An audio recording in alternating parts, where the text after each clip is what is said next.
মণ্ডল পরিবারের জাঁকজমক করে পালিত হচ্ছে লোকনাথ বাবার তিরোধান দিবস। রণে বনে জলে জঙ্গলে যেখানেই বিপদে পড়িবে আমাকে স্মরণ করিবে, আমি তোমাদের রক্ষা করিব। বাবা লোকনাথের এই বিখ্যাত বাণী অনেক মানুষকে বিপদের সময় নিজের মধ্যে শক্তির সঞ্চার করতে সাহায্য করেছে। কথিত আছে বাবা লোকনাথ নাকি মহাদেবের এক অবতার। এই সমাজের বহু মানুষ তাদের জীবনের চলার পথে লোকনাথ বাবাকে আদর্শ করে নিয়েছেন। বাবা লোকনাথের অগণিত ভক্তরা আজও বয়ে নিয়ে চলেছে তার বাণী। আজ বাবা লোকনাথের ১৩৩তম তিরোধান দিবস। গৌরদহ মণ্ডল পরিবারের ভক্তি ও শ্রদ্ধার সাথে পালিত হল লোকনাথ ব্রহ্মচারীর ১৩৩তম তিরোধান দিবস। এবছর নিয়ে ১৩ বছর পড়লো আমার বাবা লোকনাথ বাবার পূজা। এবছর ইচ্ছা ছিল প্রতি বছরই আমি পূজাটা ধুমধাম করেই করি, তো এবছরে খুব দুশ্চিন্তার মধ্যে যে মানে প্রচণ্ড অনেক বৃষ্টি শুরু হয়েছে, তারপর ইলেকশন, তার মধ্যে দিয়ে পূজার সরঞ্জাম করতে গিয়ে হঠাৎ চিন্তা ভাবনা করলাম প্রতি বছর একটা অনুষ্ঠান দেওয়া হয়, অনুষ্ঠান না দিলে কেমন হয়। এইবার তার মধ্যে দিয়ে আমরা লাস্টে কীর্তন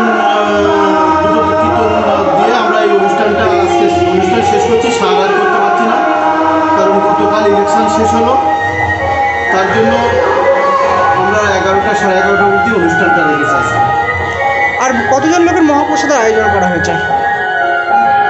আমাদের সারাদিন ব্যাপী মোটামুটি মহাপ্রসাদের আয়োজন হয়েছে ৭ থেকে ৮ জন মোটামুটি ভক্তমণ্ডলী যেন প্রসাদ সেবা পায় সেই রকম পরিস্থিতি নিয়ে আমরা গিয়েছি। তারপরেও যদি আরও ভক্তমণ্ডলী বাড়ে সেরকম পরিস্থিতি আমাদের আছে।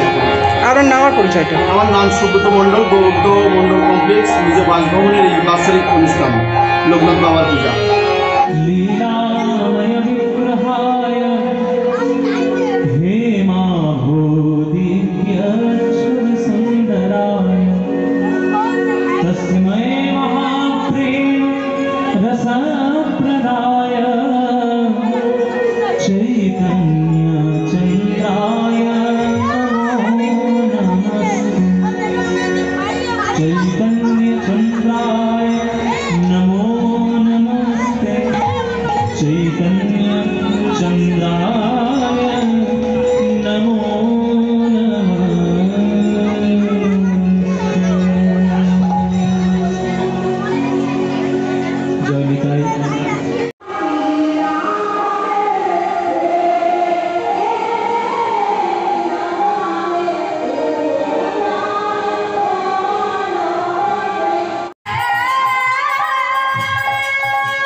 Viva!